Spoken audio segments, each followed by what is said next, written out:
Is my team going to do it finally, or are they going to crap the bed and find a way to lose to an App State team that is very, very mediocre? Almost feels complimentary if you have followed anything App State at any one moment of the season. Yeah. What's going to happen over there? What's your best guess come Monday that we have no idea? My best guess is a loss. They sent out the deputy AD to do an interview, and there was zero pushback in the interview. I went and checked it out because I'm like, I wonder what they had to say. And I'm like, that wouldn't make me feel better at all. Was it the Blaylock guy? Yeah. The guy that's been connected to the NIL and clearly brought it in from Arizona? All you got to do is sign up for a membership through Blueprint Sports, and then all of your money goes directly to the athletes. That's all you got to do. Gotcha. Okay. You just got to buy a membership with Blueprint Sports, and then it's easy. It's an absolute nothing burger then. Good to know. And then the 50-50 revenue split is totally fair. Why after $1.15 million? I mean, they got to recoup their money, right? We got to get Blueprint Sports some money out of this deal. God forbid we hire people that went to our university, know our university, and we could pay a smaller percentage to do all of this. But sure, let's go out. I was just thinking about you guys yesterday. Did you see the Ron Rivera interview with Cal? I did go back and see it because you noted something about him during he's the show. Their GM. Yeah. And it's just like watching stuff like that and thinking, like, who is that at Oregon State? I know they hired the Kyle guy who ran the damnation. He's now supposed to, I believe, be their GM, but they don't really. He's their general manager, yes. Yes, but they don't.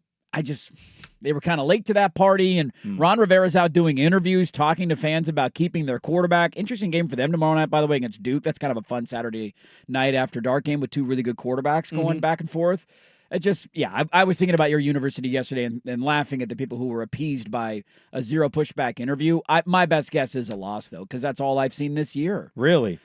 You're flying all the way across the country. You just suffered a heartbreaking, soul-crushing loss where you blew a 14-point lead with 6 minutes to go. And I don't think Appalachian State is good. I'm not going to sit here and pretend as if I've watched them for 4 games so far this year. I certainly have not. But I also know in their DNA, you guys like to claim yourselves the giant killers, which you were and have been for a very long time, winning over number 1 USC teams over the years. That's kind of what App State is, and you're walking into their den. Entirely what their identity is. That's what they're known as, and you are. We can sit here and make fun of Oregon State or bemoan where Oregon State is at. I still think the perception about a program like that is that they're a Power 4 team coming on the road into Appalachian State. And so those fans have seen that team play on national TV. They know they're a part of the former Pac-12, soon to be new Pac-12. Like, this is an opportunity that I'd imagine they don't get very often, and you're going to get a good game from them. Madsen was actually the star of their game. Their running game was fine, but the star of their show was Maddox Madsen, the quarterback for Boise last week. He threw for 321, 8.4-yard average with 4 tuds, no picks. So, not to mention Malik Murphy's been banged up all week and missed a couple of days of practice. Sounds like he's going to play, but he's been hurt. Yeah, I'm hoping Monday they at least get off the schneid, because you fall to 0-6, and it's going to be real, like, are you going to be 4-8, 3-9? Maybe even are you worse than that? Yeah. Type of a situation.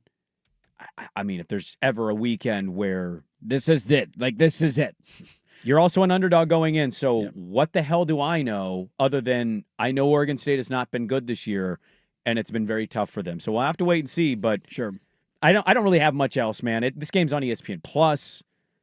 I'm borderline close to not wanting to watch them play football. Don't blame me at all. And I look at the rest of the schedule. Wake Forest is better than we thought they were going to be coming into the year. I have not watched Lafayette or Sam Houston play football, but I have seen Washington State win more games than I thought they were, and they have been feisty and somehow getting better as the year has gone on, and they seemingly have found their quarterback in Zevi Eckhouse. And I saw Tulsa, who you have to go on the road to late in the season, whoop up on Oklahoma State, who, is not very good. It's terrible, but it's a Power 4 team, and they got the head coach fired. Right. So well, Sam Houston got housed by New Mexico State last night, 37. But here's the whole point, though. Like, if you go 2-10 and your wins are over Lafayette and Sam Houston, that's kind of the worst season in the history of the program. Well, it's not, but it's pretty bad. If you go back to the Wishbone days, I know. There were some. I know. I'm just god-awful Pettibone, Wishbone. Wishbone. You played in a power. You had to play like USC and Washington. Like, there were. It was bad. I know. Gary Anderson's last year, they were 1-11. So technically, that was in the Pac-12. I'm not saying win-loss record. It's the worst. They were in the Pac-12, and I think he got fired playing on the road at USC. Wasn't his only win that year like a lucky ass win against?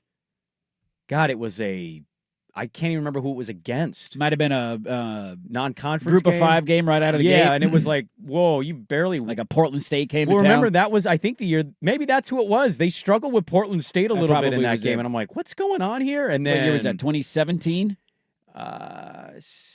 16. They lost by No, 17. 17. They lost by 30 to Colorado State in the opener. Yeah. Beat Portland State 35-32. Yeah, that's what it was. It was And the then- Portland State game, and I'm like, well, you just got housed by Colorado State. You just struggled to beat Portland State at home. At least there were 5 ranked teams left on the schedule the rest of the way that year.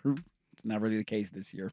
Why is that an at least when you knew you were going to lose those all this? I'm just saying there's only 2 ranked teams on your schedule this Oh, year. yeah, That's the point about it being the worst season. We'll see what they do. Heading out to App State on ESPN Plus. Yeah, 12:30. All right. Catch the mojo. Everything's all good in the NIL department.